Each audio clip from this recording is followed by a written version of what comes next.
تبھی فرمایا از تو حرکت از خدا برکت. لیکن یہ جذبہ کب پیدا ہوگا؟ جب انسان معرفت النفس پر آئے گا. کوئی بھی یہ کام نہیں کر سکتا جب تک انسان کے اندر درد پیدا نہ ہو، دین کا درد، جو درد امام حسین کے وجود میں تھا. نماز مولا کی اپنی جگہ صحیح، روزہ صحیح، حج صحیح، عمرہ کر رہے ہیں، عبادت کر رہے ہیں، پوری رات اللہ کے ساتھ راز و نیاز کر رہے ہیں، بچے مولا کے سامنے ہیں، بیٹیاں سامنے ہیں، بہنیں سامنے ہیں، اتنے قداور بھائی سامنے ہیں. کیا ضرورت امام حسین کو مدینے سے نکل کر کربلا جانے کی؟ یہ درد تھا قوم کا جس نے امام کو مدینے سے کربلا بھیجا.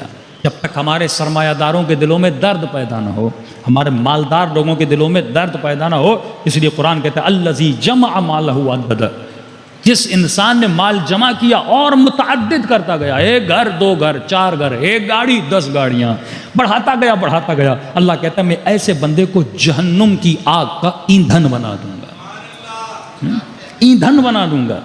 کیونکہ جس مقصد کے لیے میں نے تجھے مال دیا تھا، اپنی ضرورت کا لے خرچ کر، اس سے زیادہ جو مال ہے وہ کس کا ہے؟ وہ قوم کے لیے خرچ کرنا ہے، وہ یتیموں کے لیے خرچ کرنا ہے، وہ بیواؤں کے لیے خرچ کرنا ہے. کتنے ٹیلنٹڈ آپ کے بچے ہیں، لیکن ہمارے کوئی اتنے سینٹرز نہیں ہیں. اب ڈیٹیل اس ٹاپک میں انشاءاللہ اگلی مجالس میں جاؤں گا. کام کر رہے ہیں لاہور میں، اسلام آباد میں بہت ہمارے دردمند مومنین کام کر رہے ہیں. ایسی ویب سائٹس ہیں جابس کے نام سے، مختلف چیزوں کے نام سے کمیشن کی تیاریاں کروا رہے ہیں. آپ کے بچوں کو اگر وکیل بننا ہے، مختلف شعبوں میں جانا ہے، وہ تیاریاں کروا رہے ہیں، اپنے بلبوتے پہ کام کر رہے ہیں. لیکن یہ تب تک صحیح نہیں ہوگا جب تک ہم سوسائٹی میں ایک چھوٹی سی مثال دوں. ہم ایران میں جب تھے تو بچیاں اسکول میں پڑھتی تھیں. اب وہاں سے پہلی کلاس سے لے کر بچے بچیاں کا سلسلہ الگ ہوتا ہے. تو بچی کا اسکول الگ ہوتا ہے، لڑکوں کا اسکول الگ ہوتا ہے. وہیں سے ان کی ٹریننگ شروع ہو جاتی ہے.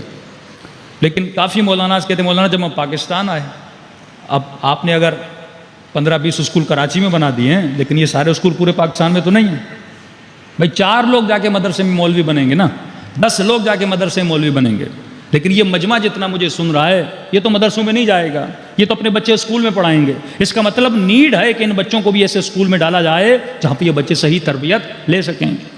تو کہتے ہیں مولانا مجھے اسکول ملا ہی نہیں، بچی 8-9 سال کی ہو چکی ہے لیکن کوئی ایسا اسکول نہیں، وہاں پہ کو ایجوکیشن ہے. کچھ کہتے ہیں بچی بالغ نہیں ہے، ساتھ پڑھا لو. بھائی تربیت بچپن سے ہوتی ہے، حیا بچپن سے ہوتا ہے. ایک بہت اچھا سسٹم جو ایران میں ہم نے دیکھا کہ بچیاں جیسے 9 سال کی ہوتی ہیں تو پورا اسکول بچیوں کے لیے جشن رکھتا ہے، جس کو کہتے ہیں جشن عاطفہ.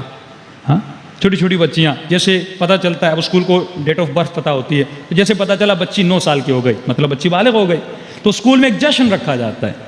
پورے کلاس میں جو بچیاں 9 سال کی ان کے لیے جشن رکھا جاتا ہے، اور ان کو بتایا جاتا ہے کہ اب تم پر اللہ کی اطاعت واجب ہو چکی ہے، نعمت الہی ہے، اب تم اس قابل ہو کہ اللہ کے مصلی پہ کھڑی ہو جاؤ، 2 رکعت یا 4 رکعت نماز پڑھو. اور یہ جشن کیا جاتا ہے. اس جشن میں بچیوں کو چادر گفٹ کے طور پہ دی جاتی ہے.